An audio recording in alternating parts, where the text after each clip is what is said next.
Welcome back to another Indy Ball Nation daily recap. We have big news stories in just about every Indy League, so we're going to hop right on into it today. We'll start with the Atlantic League, where we had the first no-hitter in a very long time in the league. In fact, for the Long Island Ducks, it was only the second in their 23-year history, and the first since 2001. That's right, it was the big man, Rob Stock, who, great signing. I think we all knew that was going to be a great signing when it happened. It's such a Long Island thing to do. It was just casual mid-season pickup on an arm like Rob Stock. That's just really impressive work, but that's nothing new. We don't need to beat that point to death because we already have in the past. But yeah, I mean, not much to say on it. It was, if a no-hitter could be boring, it was kind of a boring no-hitter. Just 3 walks, a hit by pitch, and boom, history. Rob Stock gets it done for Long Island Ducks, no-hitting the Southern Maryland Blue Crabs in a 4-0 win. That's very interesting to watch. It kind of snuck up on me, too. If I'm honest, fell asleep last night, woke up to a no-hitter alert, so that's fascinating to see. I binge-watched most of it, at least the halves of the inning where he was on the bump, and he looked great. Just if you can have a typical Rob Stock start, which includes a no-hitter, that's what it was. It was, it feels weird to say that. I mean, didn't strike out a ton of guys. He just got it done and pumped through it.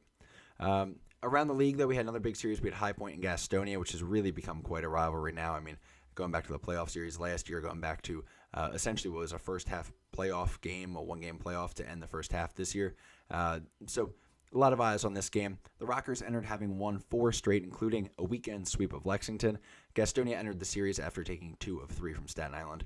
They were a half game behind High Point with a 5-2 record entering this series. Now, these two teams, they ended up trading 2 runs apiece in the first before Pedro Gonzalez's solo shot put Gastonia ahead 2-1 in the second inning. High Point would answer back with 2 more in the third to retake the early lead, and that lead was going to hold into the bottom of the 6th when David Washington's solo homer combined with RBI singles from Johnny Turbo and Kevin Santa, which, by the way, a Turbo and Santa RBI contribution feels like a video game, not Indy ball, but we'll take it for now. So Turbo and Santa RBI singles gave the Honey Hunters a 6-4 lead on their way to a 6-5 win, and now a half-game lead in the South's second half. Despite the loss, I'm really impressed by the quality of pitching, by the way, for High Point. Like, I'm just looking through, you miss it. I mean, Janice, Rhodes, Guerrieri, and Ross. I mean, those are 4 great arms, and if you're a Gastonia, you got to feel great getting that win against them. But, boy, High Point, that is quite the team right now. Moving along, we got York at Charleston. There really weren't any attention grabbers across the league, so we'll go through quick. Revolution, Dirty Birds got rained out. They'll play a daytime doubleheader starting at noon today, so this will be, probably already started by the time this is posted. Spire City, Ghost Town, Staten Island. Spire City, they made their way up to Staten Island after a 4-game series split with Lancaster. Furry Hawks just dropped 2 of 3 to Gastonia and 5 of 6 overall here. Spire City, they pumped Staten Island for 10 in the first, 5 in the second, and then they just walked to the end there, 15-0 win. Max Povsey, Nate Pedden, and Brendan Maduro. He got a save, by the way, Maduro. They combined for 12 Ks, but he got that weird save where it's technically a save because it was 3 innings of work at the end of the game, even though it was a 15-run lead. But, hey, count it. Pad that stat line, baby. Last, we got Lexington at Lancaster. Lexington, they just had that sweep with High Point. They've dropped 6 of their last 7.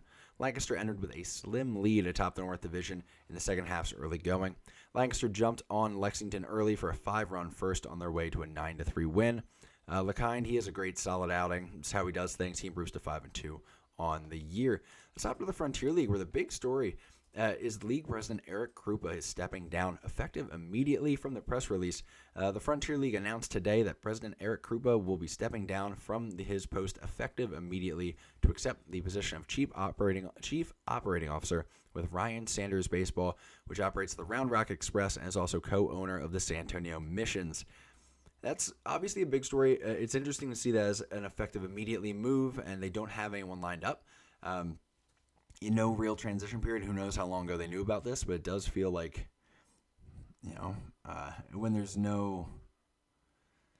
when there does not seem to be much leeway in that kind of thing and lead time on that, you wonder how that split went and how amicable things were, regardless of what is said openly. So it's a bit of a head scratcher. Cards on the table, I felt the Frontier League is probably underachieving. I have not been impressed, and I don't think many people have been impressed with the way that league's operating. They were really in a spot where they were catching up to the American Association and, by extension, starting to catch up toward where the Atlantic League was, at least in people's view of legitimacy of leagues. And, and that's despite the roster limitations they have going on there. But the way Empire State's been handled, going travel team 2 years in a row is embarrassing, no matter how you cut it. Doesn't matter if Mark Mason's managing. And by the way, it's not shade to the guys. I mean, they got some good players in there. I always look at DeSorcina doing work, and again, Mark Mason in the dugout there. But, I mean, come on.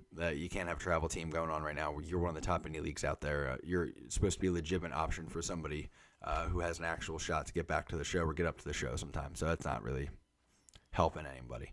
And then consistency, because you see teams like New Jersey, you have a bunch of guys with some MLB experience or MLB near-level talent, and it's just strange to see. Further, speaking of New Jersey, that whole debacle, that's been under his watch. There's a lot going on that's not good. There's a few markets that are really underachieving in that league, so we'll see if we get some fresh ideas coming in there. Of the 4 big indie leagues, I'd probably say that the executive level of that league has probably been power ranked 3rd out of 4 for quite a while. And that's mostly because the Atlantic League cannot go a single day without punching themselves in their own nuts. So, there you go on that one. So it is a big news story. I don't think it's, a deal breaker for them, but it is, it raises an eyebrow or two. Hopefully they get a good replacement in there. Sussex County, though, they go to take on Quebec. They entered having lost 2 straight and 6 out of 8. In their 2 games out of the last playoff spot. Quebec entered the week 2 games behind New Jersey in the East and 1 game above the cut line for the playoffs, having won 7 in a row. Quebec jumped out early on Sussex with a 3-0 lead after 2 innings thanks to Justin Gideon and Brian Leaf homers. Quebec would stretch their lead to 6-1 in the 5th when Kyle Crowell really broke it open with a 2-run bomb. In the end, a late 3-run homer from Juan Santana. It would not be enough for Sussex as they fall 8-4. Gideon enjoyed a 4-hit day, by the way, for Quebec, in addition to that home run that we mentioned earlier. On the mound, Steven Fuentes improves to 6-0, tossing 6 innings, a 1-run, 5-hit ball. You love that for him, absolutely getting out there and going off. Rain out in Ottawa. They're going to play 2 tonight. Tri-City and Ottawa will. Gateway at New York, though, they did get their game in. The Boulders were playing, which is, by the way, an accomplishment, because if you were paying attention, they could barely get a game in. The Boulders could with New Jersey when they were down in Patterson. So getting games in is good for the Boulders right now. I think they played just their 4th game in 9 days with the All-Star break and postponements, breaking things up. Anyway, Gateway, they were coming off a sweep of Empire State, and they were the winners of 4 straight. Garrett Cooper went out for the Boulders last night and delivered 6 shutout innings of 2-hit ball. That'll work. He was boosted. They were boosted, the whole team, really, because the bullpen also showed up and got it done. Boosted by a 5-run 3rd inning. New York takes home a 5-1 win. Thomas Walraven and Joe DeLuca both homer, headlining things offensively for New York. Tucker Nathans also contributed a 3-hit night. The Boulders, they're now just a half game out of the playoffs. Keep an eye on that one. Gateway still leads the West Division by, I believe, 4 games now. Schaumburg at Joliet. Schaumburg was the team trailing those Gateway Grizzlies by 4 in the West, but they had just lost 2 against New Jersey. Meanwhile, Joliet had dropped a series to Trois-Rivières over the weekend. You want that to not be happening if you're the Slammers. They got to turn that thing around quick. Aaron Glickstein and Cole Cook, they traded 7-inning shutouts. Really great pitchers duel in this one. That would lead us in extra scoreless. Finally, in the bottom of the 11th inning, it was Phillips steering, driving, see what I did, in the game's only run for a Joliet walk-off. Tyler J. looked great, 3 hitless innings of relief, nasty. Moving along, we got Lake Erie at Evansville. Lake Erie had just lost 2 of 3 to Ottawa. That's a bad look. Evansville entered having dropped 2 of 3 against Tri-City. Understandable. 3 late runs put Evansville over the top for a 6-4 win. Kona Quiggle and Jeffrey Baez. We don't talk about how good a name Kona Quiggle is, by the way. We don't talk about that, and we should. It's a great name. Kona Quiggle and Jeffrey Baez, they both homer for the Otters. The Otters bullpen covered 3 2/3 innings, allowing just a single inherited run to score. That will work. You like to see it if you're Evansville. Florence at New Jersey. New Jersey entered at the top of the East Division despite their Monday loss to New York. Y'all's entered as cold as could be. I mean, they lost 11 straight, but they did just take 2 out of 3 over the weekend. So before this one, also, New Jersey added Phillip Ervin to the 7-day injured list. I think it's his 2nd injured list stint of the year. That hurts. He is batting .327, .437, .510 because he's Phillip Ervin, and he's nasty.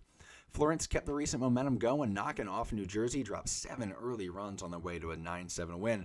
Ray Zuber, he hit a grand slam for the Y'alls in a 5 RBI night. That would be huge because they would need it because for New Jersey, Keon Barnum, Marte, and Rio all homered in the loss. Let's look ahead. We got Trois-Rivières at Washington going on. Trois-Rivières took 2 out of 3 from Joliet over the weekend, where I'd mentioned that one. Washington had dropped those 2 out of 3 against Florence. That is a very bad look. You hate to lose. Go against a team who had lost 11 straight and you lose 2 out of 3. Tough one. That's tough to sell. Trois-Riviere, they started strong, working a run across in the second inning, but Washington would answer with 1 in the third, 1 in the fourth, 2 in the fifth, and wait, there's more. A Wagner-Lagrange solo home run, the sixth caps the scoring in a 5-1 win. Dario Friggio, he delivered 7 strong innings with 0 strikeouts. Go to therapy, dude. How do you even do things like that? That sounds awful. Though strikeouts, not very democratic, so I do appreciate that. Empire State at the Windy City Thunderbolts. Empire State losing 8 in a row. Windy City had won both their games in Sussex over the weekend. Or did they split those? I don't remember. It doesn't matter. These two teams are out of the playoffs, let's be honest. No, Windy City's not that far out. That's not fair. They have a shot. I'm just going to convince myself they have a shot here. All right, I'm done. I convinced myself. Taylor Sugg and Joseph LaFiora. This has been great. This is a very Empire State-like effort. Showing up, trying our best, but it's a little rough. But they were both dealing through 7. Windy City would finally get to LaFlora in the 7th inning. I nailed it that time, by the way. On their way to a 1-0 win. How about a pitcher's duel, man? Empire State has some of those, and they feel like they lose every single one. That sucks, man. That's brutal. And that team, man, they have moments. They just can't get there. We're talking about the news stories. I mean, the big one, the American, was the All-Star game last night. Don't really have a good box score breakdown of it. I think All-Star game, breakdowns are a little bit over. I think it's a good place to scout people if you're getting data, but, I mean, who's going to don't overanalyze one at bat of a pitcher against a hitter, I guess. East Division wins 4-2. Brian Torres wins the All-Star Game MVP. 2 hits, 1 run, and RBI. Dude, I think played the whole game. This league loves that guy. And they should. I mean, he's slashing 355, 452, 472, 147 OPS plus. On pace for like a 4-WAR season. That's gross. He doesn't have a lot of power, too, and he's still getting that done. So, good for him. If you're wondering why he's still here, it's because he doesn't have a lot of power, by the way. Spoiler. Let's hop to the Pioneer League. Why don't we? Big series, and it was a good one, man. First half champs meeting in Missoula. They deliver a banger in Montana, baby. The Paddleheads entered after taking 5 of 6 from Great Falls. Ogden arrived having won 4 of 6 against Rocky Mountain. 5-run 4th inning capped by an Austin Bernard 2-run bomb gave Missoula a 4-1 lead. After trading 2 runs apiece in the 7th, Ogden was coming back swinging. 7-3 deficit going into the 8th inning. 2 runs in the 8th, 2 runs in the 9th. That'll fix that. 7-7 tied up, going to a knockout round, and Missoula wins anyway. Tough scene. Reese Alexiades and Logan Williams homered in the Ogden loss. Alexiades, he now leads the league with 16 home runs for Ogden. Rocky Mountain vibes at Northern Colorado Owls. Northern Colorado welcomes Rocky Mountain after the Owls split a 6-game set with Grand Junction. They did the weird way. 3-3. I think they lost the first 3, won the next 3. Okay. Rocky Mountain jumped on NOCA with 4 runs in the first and a 3-run Stephen Wilmer homer in the second. However, the Owls would chip away, managing to rally to tie it at 7 with 2 outs in the 9th. I think they had 2 early strikeouts to open that inning, and they came back and managed to score the tying run. So that's nicely done by NOCO. And unlike Ogden, Northern Colorado managed to complete that comeback in the knockout round, getting the win over Rocky Mountain. That's a big one for Northern Colorado, trying to stay competitive in that South. Billings at Glacier. Billings looked to bounce back after dropping 5 of 6 to Boise last week. You can't do that. Meanwhile, Glacier is gross, red hot. They swept a 6-game set against Idaho Falls, which, whatever. Yeah, I get it. But still, not many people are sweeping Idaho Falls for 6 in a row. They've won 9 straight and 11 of 12 go off then. Billings, they opened up a 3-0 lead, thanks in part to a Mitch Morales solo home run, but Glacier's been hot for a reason. They settle in. They ride their own solo home runs from Benjamin Fitzgerald, Mason Dennison, and Kingston Liniak. Kingston's a great name. We'll talk about that one maybe another time. They ride that 5-3 win, 10th in a row. Boom. You know you love it when you see that L10 column and you've got a 10-0. Oh, gross. And I think they're still behind Missoula. That's horrifying. Missoula's absolutely insane. Great Falls Voyagers at Boise Hawks, not much to say. Great Falls enjoyed multi-hit games for more than half their starting lineup on the way to an 8-6 win over Boise. Grand Junction Jackalopes at Idaho Falls. That's going to be a weird one. Finally, big night for the Farmers' Wives because it was a swingers party in Idaho Falls. Grand Junction scatters 20 runs into the first, third, fifth, and ninth innings, outscoring the Chuckers 20-13. That's a ball game, and that's a horrifying swingers party joke from me, and I'm going to keep it in there. Too bad. Moving on to the Empire League, not much to say. We got Plattsburgh at Tupper Lake. Tupper Lake beats them 10-3. Gabriel Tapia, I'm just saying, he looked good. 5 innings of relief. I think it was in relief. Their box scores are trash in the Empire League, but 5 innings, good work, by the way. That's what we're saying. clinching the top spot in the division for Tupper Lake. Don't think it means much. I think at least, I don't know, definitely clinch the playoff spot unless all of them make it. Or I think 4 of the 5 make it. So Empire League, what are we doing, baby? Japan, Saranac Lake Surge, they beat Japan Islanders 4-3. Nothing to add there. Pecos League, let's get weird. Wrap it up. Tucson at Roswell. Tucson stays hot, putting up 4 tutties on Roswell, winning 28-9. Steve Joyner and Brock Eaton both homer for the Saguaros. That'll help. Jordan Medina goes a casual 6 for 8, as you do in the Pecos. Blackwell at Alpine, they played 2. Alpine, they got them both times. Braden, oh, buddy, I'm going to try it. I want to say Hirai, but it could be Hirai. If it's Hirai, that's kind of fresh, actually, but I think it's Hirai. No hate on that. Tosses 7 strong innings. Alpine beats Blackwell 10-2 in Game 1, and they hold off Blackwell on a late push in Game 2. I think they put up, Blackwell put up 5 in the top of the 7th, but they do fall 9-5 in that one. So Alpine sweeps the doubleheader. Santa Fe Fuego at Trinidad. Parker De Pasquale, Omar Ortiz, and Rafael Ramirez all homer in a 14-10 Santa Fe win over Trinidad. Austin Weirdos at Garden City. Austin drops there. How many? 26 straight. Could you be more disgusting? Getting shut out 8-0 by Garden City. Hey, you kept it sort of close. Nicely done, Austin. Tommy Castro tosses 7 shutty, allowing 2 hits and 7 strikeouts. We'll talk about Austin at some point. Good God, we're going to have like a full meeting video about that one. Martinez Sturgeon and San Rafael Pacifics win on a Tyler Georgeson walk-off single in a 14-13 game. Football scores, Poppy. That featured multiple lead changes. That was actually a banger, and then the game ended in 8 innings because of the Pecos. What are we doing? Lancaster and Bakersfield. Kyle Jenkins, 6 RBI night, where that was enough to lead Lancaster over Bakersfield 18-10, despite Lancaster allowing 5 homers and not hitting any. Sure, be weird. Finally, Vallejo at Dublin. Sean Jackson strikes out 11 as Vallejo wins 12-7, handing Dublin their 18th straight loss, begging you. Pecos League, eyes. Pecos League, eyes. Cut the league down. Less teams. You have such terrible teams. Cut it. Make it 12. You'll thank me. 6 in a division is fine. Get rid of the 50 worst players, and you're going to have some actual teams out there, and you're going to avoid this situation. I know you're tempted. You want to grow. You think it's legitimacy. It's not. Please, I'm begging you. Don't do it. Because what's not legitimate is Dublin and, oh God, whatever's going on in Austin getting pumped for 10 to 20 runs a night and losing.